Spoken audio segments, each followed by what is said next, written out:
Ni hospitali ya Bosongo, kaunti ya Kisii, ambapo mzee Jacob Nyang'ao Museti anaelezea masaibu yaliyomkuta baada ya maadui wake kutoka nyumbani kumfuata kutaka kumuua. Kwa majina, mimi ni mzee Jacob Nyang'ao Museti, church elder wa kanisa la Matongo Seventh Day Adventist, ambalo linapatikana katika kijiji cha Matongo, Ponyando, Bonchari. Uadui umeongezeka, watu wanatafuta maisha yangu, wanataka wanimalize, na bila sababu yoyote. Pengine wengine wako na wamekuwa na chuki, wamekuwa hawataki hata wengine kuniona. Monica, ambaye ni msimamizi wa wauguzi, anatupa taarifa rasmi kuhusu jinsi wavulana hao wawili walitaka kutumia muuguzi mwanafunzi kutenda tendo hilo la kikatili.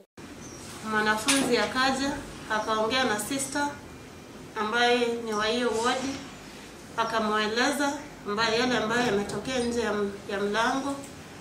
Akarudi, akaja kunitafuta. Nilikuwa zile wodi za upande wa juu.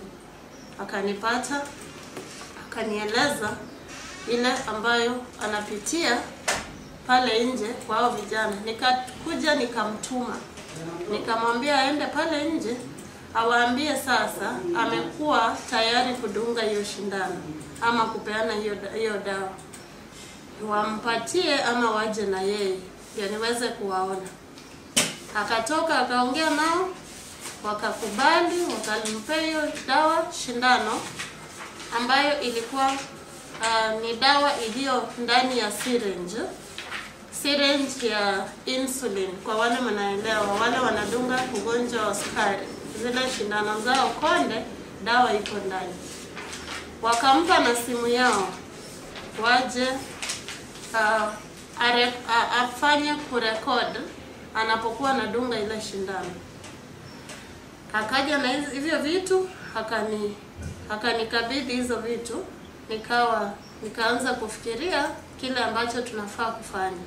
Nikashauriana na wakubwa wenzangu wa hospitali, ndio wakanishauri tuweze kuita mapolisi waje kutusaidia kwa jambo hili. Msimamizi wa wauguzi anaendelea kutueleza kuwa wavulana hao wawili walipewa dawa kutoka hospitali ya Nyangena kuja kumdunga mzee huyu wenyewe, ila walishindwa. Wakashindwa kwa sababu sisi kama Bosongo tunapokuwa kazini, kila mtu ako kwa sare yake ama kwa uniform ya kazi. Wakashindwa watajitambulisha vipi kwamba wao sio madaktari.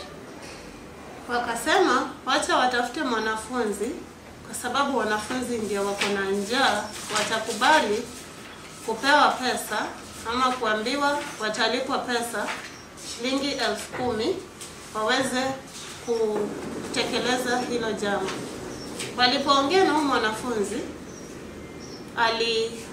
alirudi ndani akawaambia wacha aje kwanza aone mgonjwa wako kitanda namba ngapi. Mzee huyu aliyenusurika kuuawa katika hospitali ya Bosongo baada ya maadui wake kutomfahamu na kuwaelekeza katika chumba cha mapokezi ili kujulishwa kuhusu waliomhitaji. Anatueleza pia ni kwa nini hao watu wanamfuata.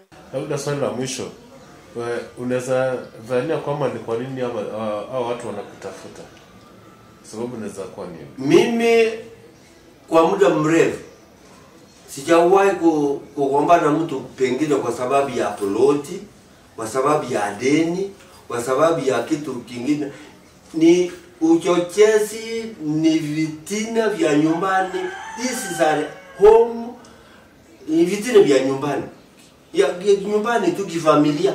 Mzee huyu hatimaye anashukuru Mungu aliyekuwa mtetezi wake na kuwahubiria akiwasihi wabadilike na warudi katika zizi lake. Nitaenda kusema ukweli, na hao maadui imekuwa funzo kwenu, muache mambo kama ya maovu. Kama si hivyo, Mungu ako karibu na ninyi. Na Mungu akiwapatia kiboko, musilie. Badilika, nenda kanisani, muombe msamaha, msamehewe, Mungu awarudishe tena katika zizi lake. Anaomba serikali kuchukua hatua kwa watu kama hawa ili iwe funzo kwa wengine wanaotaka kuendeleza tendo hili. Talia Ochieng, Kisii Hot TV.